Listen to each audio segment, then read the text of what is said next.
Maliwanag ang pag-aresto kay dating Pangulo ay bahagi ng malawakang pagsisikap ng gobyerno na pabagsakin ang mga Duterte bago mag-2028 election pa. Malinaw na batayan ang mga ginawa ng administrasyon laban kay dating Pangulong Rodrigo Duterte at Vice President Sara Duterte para harangin ang pagbabalik ng mga ito sa pwesto sa susunod na national election.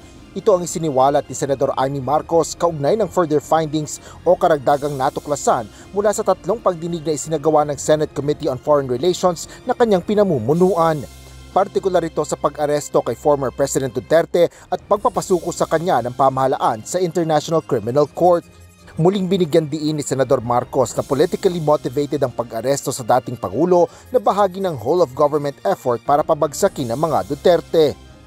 Sa bahagi ng action plan, How to Attack, tinukoy ng ilang ahensya ng gobyerno, kabilang ang PNP, Kamara ng Kinatawan, sa nakipagtulungan ng dating Senador Antonio Trillanes upang tulungan ng ICC prosecutor makakuha ng warrant sa pag-aresto ng dating Pangulo.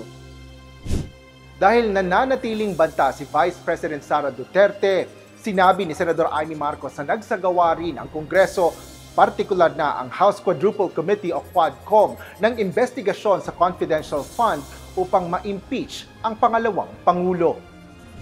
Bukod dito, mayroon din anyang mga magkakaugnay na tangkang pagko-cover up o pagtatakip sa mga detalye at mga motibo sa likod ng pag-aresto. Habang inihayag din ni Senador Marcos ang isa umanong tinaguriang Oplan Horus na inulunsad noon pang nakaraang taon na may layunin umanong pabagsakin ng mag-amang Duterte. Nitong Abril lang umano, pinag-usapan ng matataas na opisyal ang mga hakbang upang maisakatuparan ito.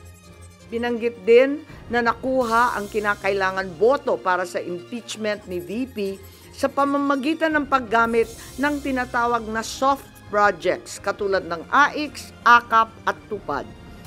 Doon naman sa bahaging following strategies and moves, tinukoy na kailangan pabilisin ang impeachment ni VP Sara at makakuha ang boto sa Senado sa pamamagitan na naman ng pamimigay ng proyektong for later release or yung mahiwagang FLR bilang gantimpala sa tamang bumotong mga senador.